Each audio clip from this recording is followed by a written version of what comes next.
Hello guys, this is Vamshi. Welcome to our channel. Guys, ఈరోజు ఏంటి అంటే ఒక ర్యామ్ని అయితే అన్బాక్సింగ్ చేసి ఇన్స్టాలేషన్ ప్రాసెస్ని మీకు చూపించబోతున్నాం. వంశీ టెక్ వరల్డ్లోని ఇలాంటి పీసీ బిల్స్ అవ్వచ్చు, ఇలాంటి ర్యామ్ ఇన్స్టలేషన్స్ అవ్వచ్చు, ఎస్ఎస్డి ఇన్స్టలేషన్స్ అవ్వచ్చు, గ్రాఫిక్ కార్డ్ ఇన్స్టలేషన్స్ అవ్వచ్చు, ఇటువంటి వీడియోస్ అయితే అప్పుడప్పుడు వస్తాయి, ఎప్పుడు రేర్గా వస్తాయి అనమాట. అటువంటి వీడియోస్ని కంపల్సరీ మీరు మిస్ అవ్వకండి. ఇదైతే నేను అమెజాన్లో పెట్టడం జరిగిందనమాట. నా పీసీలో ర్యామ్ అనేది చాలా తక్కువగా ఉంది, అంటే 8 GB ర్యామ్ ఉందన్నమాట. దీన్ని కొంచెం అప్గ్రేడ్ చేద్దామని అయితే నేను ఇప్పుడైతే అనుకొని నేనైతే ఇది పెట్టడం జరిగిందనమాట. ఇదేంటి అంటే DDR4 RAM 16 GB variant 3600 MHz స్పీడ్తో అయితే నడుస్తుంది అనమాట. సో చూడొచ్చు మీరు, 16 GB ర్యామ్ అనమాట. సో మన మొబైల్లో మన పీసీలో ఇప్పుడైతే 8 GB plus 16 GB 24 GB RAM అయితే ఉంది. ఇది 3200 అయితే కాదు, 3600 mAh అనమాట. దానికి దీనికి చాలా తేడా ఉంది. అంటే కొంచెం ఒక 2 to 3% స్పీడ్ పెరిగే ఛాన్స్ ఉంటుంది. ఆ పర్సంటేజ్ కూడా ఎందుకు మనం డౌన్ చేసుకోవడం అని అయితే ఈ ర్యామ్ అనేది తీసుకోవడం జరిగిందనమాట.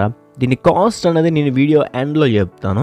సో ఇది నాకు ఎంతకు వచ్చింది, అమెజాన్లో ఇప్పుడు ఎంత ఉంది అనేది కూడా నేను రివీల్ చేస్తాను. అంటే నేను వీడియో అప్లోడ్ చేసే టైంకి తగ్గచ్చు పెరగచ్చు, మీరు చూసే టైంకి తగ్గచ్చు పెరగచ్చు, బట్ నేను కొనే టైంకి ఎంత ఉందనేది చెప్తాను అనమాట. సో అయితే మన పీసీలో ఎందుకు ఇన్స్టాల్ చేయాలంటే, ఖచ్చితంగా మన పీసీ యొక్క స్పీడ్ పెరగాలంటే ఖచ్చితంగా మార్చాల్సినవి రెండు, ఒకటి ఎస్ఎస్డి, 2 ర్యామ్ అనమాట. ఫస్ట్ నేనైతే ర్యామ్ మార్చాను, మీరైతే ఎస్ఎస్డి మార్చండి.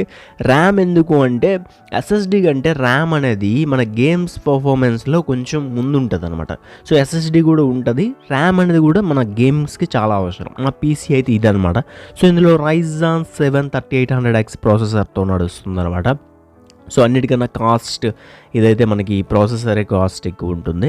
అయితే దీన్ని ఇన్స్టాల్ అయితే చేద్దాం. ఇన్స్టాల్ చేయడం నాకు వచ్చు, కొన్ని బాట్స్ అయితే వచ్చారనమాట. అన్ని మెకానిక్ అయితే రాదు, కానీ నాకు హార్డ్వేర్ పరంగా కొన్ని అయితే ఇన్స్టాలేషన్ అయితే వచ్చానమాట. పీసీ బిల్డ్ అవ్వచ్చు, చిన్నగా ప్రాసెసర్ బిల్డ్ అవ్వచ్చు. సో ఇటువంటివి అయితే నాకు వచ్చు. సో ఆ విధంగా నేను ఫ్యాన్స్ అన్నీ అప్గ్రేడ్ అయితే చేస్తుంటాను. సో ఇలా అయితే నాకు చిన్న వర్క్స్ అయితే వచ్చారనమాట. సో ఆ విధంగా నేనైతే ర్యామ్ని అయితే అప్గ్రేడ్ అయితే ఈరోజు చేస్తున్నాను అనమాట. సో మీ వరకు ఇది కూడా తీసుకొద్దామని అయితే నేను రీసెంట్గా ఒక షార్ట్ వీడియో అప్లోడ్ చేశాను. దానికి ఇంచుమించుగా 1200 వ్యూస్ అయితే వచ్చాయి. సో దానివల్ల నేనైతే ఈ వీడియో పెట్టడం జరుగుతుంది. అది కానీ వ్యూస్ రాకపోతే నేను పెట్టకూడదు అనుకుంటున్నాను అనమాట. ఈ ర్యామ్ ఇన్స్టలేషన్ పెద్ద కష్టమేం కాదు, కరెక్ట్గా చేసుకోవాలంటే ఏదైనా ఈజీగా వచ్చేస్తుంది అనమాట. సో పెద్ద కష్టమేం లేదు. ఒక వీడియోని కొన్ని వీడియోస్ అలా చూస్తూ మనమైతే ఇన్స్టాలేషన్ చేసుకోవచ్చు. నేను కూడా నా ఓన్గా నేర్చిందేం కాదు, సో వీడియోస్లో చూసి నేర్చిందని. సో ఇది చాలా పెద్ద మ్యాటర్ ఏం కాదనమాట, చాలా సింపుల్. మనకి ర్యామ్ స్లాట్స్ అయితే ఇస్తాడు. సో ఈ మదర్ బోర్డుకి 4 ర్యామ్ స్లాట్స్ అయితే ఉన్నాయి. ఈ మదర్ బోర్డు కెపాసిటీ ఎంతో చూసుకొని మనమైతే ర్యామ్ని అయితే కొనుక్కోవాలి. సో ఈ మదర్ బోర్డు కెపాసిటీ 128 GB వరకు ర్యామ్ని అయితే మనం స్టోర్ చేసుకోవచ్చు. అంటే ఒక స్లాట్లో 32 GB వరకు వేసుకోవచ్చు అనమాట. అంటే 4 స్లాట్స్ 128 GB వరకు వేసుకోవచ్చు. అయితే అంత మనం వేయాలండి, ఇంచుమించుగా ఒక 60 అలా అంతవరకు అయితే సరిపోతుంది మనకి ర్యామ్ అయితే. మరి అంత ఎక్కువగా అవసరం లేదు కూడా ఇప్పుడున్న పీసెస్తో కంపేర్ చేసుకుంటే. సో మీరు కూడా మీ మదర్ బోర్డు ఎంత సపోర్ట్ చేస్తుంది, కొన్ని మదర్ బోర్డ్స్ అయితే 54 వరకే సపోర్ట్ చేస్తాయి. మీరు తెచ్చి ఎక్కువ వేద్దామన్నా అవి తీసుకోదనమాట. ఎంతవరకు తీసుకోవాలో అంతవరకు తీసుకుంటుంది. సో నా మదర్ బోర్డు ఎలానో మనకి తీసుకుంటుంది, 128 GB వరకు తీసుకుంటుంది. ఇక్కడ కనిపిస్తుంది కదా, కార్సర్ వెంజన్ అయితే నేను తీసుకుంటాను అనమాట. ఇది చాలా కొంచెం కాస్ట్ ఉంటుంది, అట్ ఏ టైం కొంచెం క్వాలిటీ ఉంటుంది అనమాట. కొంచెం నాకు ట్రస్టెడ్ అనిపించి నేను ఎక్కువగా ఇదే వాడుతుంటా. ఫస్ట్ 8 GB తెప్పించాను పీసీ బిల్డ్లో. అయితే నాకు కొంచెం lag issues and slow and PC మొత్తం రన్ చేయాలంటే చాలా కష్టం అనమాట. ఓబీఎస్ రన్ చేయాలి ఒక పక్క, అండ్ అన్నీ రన్ చేయాలంటే కొంచెం టఫ్ అయిపోతుంది. అందుకే నేను ఇంకో 16 GB అప్గ్రేడ్ చేద్దామనేది చేశాను అనమాట.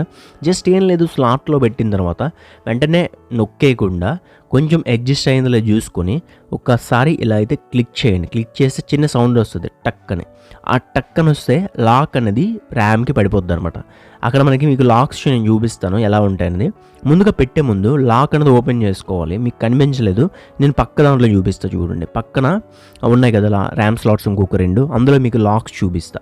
సో ఆ లాక్స్ ఏంటంటే ఓపెన్ చేసుకొని స్లాట్లో పెట్టిన తర్వాత మాత్రమే మీరైతే ప్రెస్ చేయాలి. ముందు సెట్ అయింది లేదు, లాక్ మనం ఓపెన్ చేసాం, ఓపెన్లో ఉంచుకొని ఆ ర్యామ్ని పెట్టి కొంచెం అడ్జస్ట్ అయిందా లేదో చూసుకొని ఆ తర్వాత కొంచెం ప్రెస్ చేస్తే లాక్స్ ఆటోమేటిక్గా పడిపోతాయి అనమాట. టప్ అని పడుతుంది. అంటే ఒక సైడ్ లాక్ ఉంటుంది, ఇంకో సైడ్ ఉండదు. సో అలా జాగ్రత్తగా పెట్టుకోవాలి.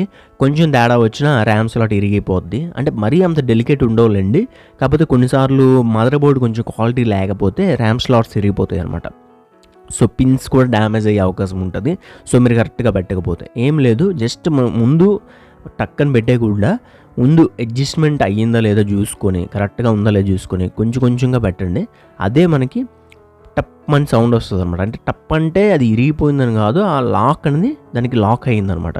సో ఇది మీకు అయ్యిందో లేదో మనం పీసీలో మీకు చూపిస్తాను. సో పీసీలో చూస్తేనే మీకు అర్థమవుతుంది అనమాట. ఎందుకంటే ఇందులో మనకి కొన్ని సెట్ అవ్వవు, అంటే ఉంటాయి కానీ మనకి పీసీలు చూపించదు అనమాట. ఎందుకు చూపించదు అంటే మీరు కరెక్ట్గా ఇన్స్టాలేషన్ చేయలేదు. కరెక్ట్గా ఇన్స్టాలేషన్ చేస్తే కంపల్సరీ మీకు పీసీ సిస్టమ్ స్పెసిఫికేషన్స్లో చూపిస్తుంది అనమాట. సిస్టమ్ స్పెసిఫికేషన్స్లో ఎప్పుడైతే వస్తుందో, నాకు నోరు తిరగట్లేదులేండి, కొంచెం ఎప్పుడైతే వస్తుందో అప్పుడు మీరు ఇన్స్టాలేషన్ ప్రాసెస్ అనేది చాలా సింపుల్గా మీరు బాగా చేశారని అర్థం. సో అది మీకు క్లారిటీగా చూపిస్తాయి. ఈ నట్స్ కూడా మీరు వెరీ టైట్గా అయితే బిగించకండి, నార్మల్గా బిగించండి. మరీ టైట్గా అయితే నేనైతే బిగించాను ఈ వీడియోలో, కానీ మీరైతే కొంచెం లూజ్గానే బిగించండి. గ్లాసెస్ ఏమి ఊడి పడిపోవు. సో ఒకవేళ గ్లాస్ మీది క్యాబినెట్ కొంచెం గ్లాస్తో ఉంది అంటే కొంచెం జాగ్రత్తగా పాటించండి. నేను కొంచెం రఫ్ అండ్ టఫ్గా యూజ్ చేస్తున్నాను. మీరు మాత్రం కొంచెం జాగ్రత్తగా యూజ్ చేసుకుంటే మీకు ఫ్యూచర్ వస్తుంది అనమాట. సో ఇప్పుడు మీరు పీసీలో చూద్దాం. ఇక్కడ మనకి సిస్టమ్ స్పెసిఫికేషన్స్లో మనకి టోటల్ ఎంత జీబీ ఉందో చూపిస్తుంది, కానీ ఇండివిజువల్గా ఒక్కొక్క స్లాట్కి ఎంత ఉంటుందని చూపించదు అనమాట. నాకు ఫస్ట్ 8 GB ఉంది ఒక స్లాట్లో, సెకండ్ స్లాట్లో 16 GB ఉంది. మొత్తం టోటల్ కలిపి మనకి 24 GB ర్యామ్ అనేది చూపిస్తుంది. సో ఇక్కడ మీరు చూడొచ్చు. సో మొత్తం కలిపే చూపిస్తుంది అనమాట. స్లాట్కి ఎంత ఉందనేది మనకి కనిపించదు. ఈ వీడియోలో RAM installation and unboxing video మీకు నచ్చింది అనుకుంటున్నాను. ఈ వీడియో నచ్చితే ఖచ్చితంగా లైక్ చేయండి గైస్. Thanks for watching.